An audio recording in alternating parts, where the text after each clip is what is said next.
Praise the lord. మన ప్రభువును ప్రియ రక్షకుడైన యేసుక్రీస్తు నామమున మీకందరికీ వందనాలు, శుభాలు. దేవుడు మరొక ఉదయకాలం ముందు మనలందరినీ సజీవులుగా ఉంచినందుకు ఆ ప్రభుకే మహిమ కలుగునుగాక. ఈ దిన దేవుని వాగ్దానము ఆమోసు గ్రంథము 5వ అధ్యాయము 14వ చరణం. మీరు బ్రతుకున్నట్లు కీడు విడిచి మేలు వెదకుడి. దేవుని బిడ్డలారా, దేవుని వాక్యం తెలియజేయబడతా ఉంది. నీవు బ్రతకాలంటే మొట్టమొదటిగా కీడుని విడిచిపెట్టి మేలును వెతకాలి. ఈరోజు మేలు కొరకు వెంటాడువాడు కావాలి కదండి. ఎంతమంది ఈరోజు మేలు చేయాలని ఆలోచన చేస్తున్నారు.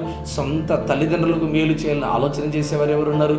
సొంత అన్నదమ్ములకు, అక్క చెల్లెలకు, తోబుట్టిన వారికి మేలు చేయాలని ఆలోచన కలిగిన వారు ఎవరూ లేరే. ఇదిగో, కీడు విడిచిపెట్టు. మొదటిగా నువ్వు మేలు చేయాలంటే కీడు విడిచిపెట్టాలి. ప్రభు వాక్యం అంటుంది, కీడు వలన జయింపబడక మేలు చేసి కీడును జయించాలంట. మేలు చేసి కీడును జయించాలి. ఈరోజు నీ జీవితంలో కీడు ద్వారానే జయిస్తున్నావు, కానీ మేలు చేసి కీడుని ఎందుకు జయించలేకపోతున్నావు? దోన్ బిడ్డలారా, మరి యేసుక్రీస్తు ప్రభు వారి అనుసరిస్తున్నటువంటి నీవు కీడు చేయటం విడిచిపెట్టడం మొట్టమొదటిగా నీ జీవితంలో అలవాటు చేసుకోవాలి. కీడు చేయడం మానేసి మేలు చేయడానికి ప్రయత్నం చేయి. దేవుడి లోకంలోకి మనల్ని తీసుకొని వచ్చింది మేలు చేయడానికి తప్ప కీడు చేయడానికి కాదండి.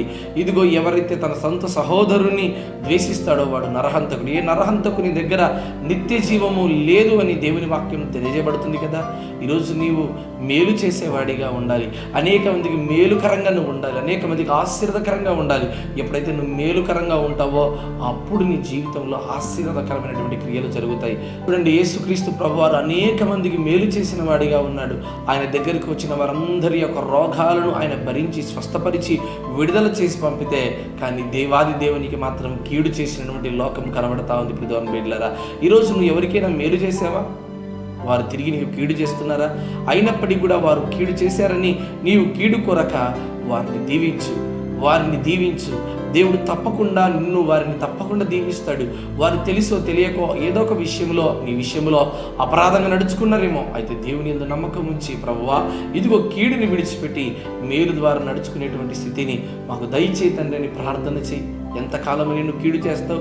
ఆనాడు యోసేపు అన్నలు తన తమ్ముని మీద పడి ఎంతగానో క్రూరాతి క్రూరంగా నడుచుకున్నారు. కీడే చేశారు, కానీ మేలు చేయలేదు. వాళ్ళ అన్నలు ఒకానొక దినమన వారి తమ్ముడైనటువంటి యోసేపు దగ్గరికి వచ్చినప్పుడు తిరిగి యోసేపు కీడు చేయలేదండి, మేలు చేశాడు. ఈరోజు నువ్వు మేలు చేస్తే దేవుడు నీకు కూడా నీ జీవితంలో మేలు చేసేవాడిగా ఉన్నాడు. కాబట్టి మేలుకరంగా బ్రతుకు, అనేక మందికి మేలు చేయి. దేవుడు తప్పకుండా నీ జీవితంలో గొప్ప మేలు చేస్తాడు. అటు దీవెన ఆశీర్వాదములు దేవుడి దినానికి దయచేయనుగాక. ఆమేన్.